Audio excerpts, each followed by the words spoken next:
જુઓ આ વિડીયો. આવો સાહસ શા માટે કરવો? મનુષ્ય શું કુદરતની સામે લડી શકે? એકવાર વિચારવું જોઈએ. આમાં ભૂલ કોની છે એ અવશ્ય વિચારજો.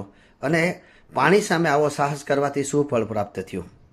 અહીંયા જે રીતે આ ગાડી તણાણી એની અંદર ડ્રાઈવરની ભૂલ છે કે અન્ય લોકો બેસનારની ભૂલ છે, પરંતુ જે લોકોનો જીવ વયો ગયો એ લોકોના જે પરિવારના સભ્યો છે એના રાહ જોતા હતા એનું શું? અહીંયા આપણે એક વાત ચોક્કસ નક્કી કરી શકીએ કે સમય ખૂબ જ કિંમતી છે, પરંતુ સમયથી વધારે મનુષ્યની જિંદગી કિંમતી છે અને જિંદગીની કદર અવશ્ય કરવી જોઈએ.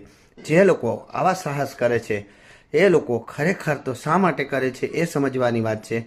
ને આવા સાહસ ક્યારેય ન કરવા જોઈએ, કારણ કે આવા સાહસ કરી અને મનુષ્ય પોતાની જિંદગી તો જોખમમાં મૂકે છે, પરંતુ સાથે સાથે અન્ય લોકોની જિંદગીમાં પણ જોખમમાં મૂકી દે છે.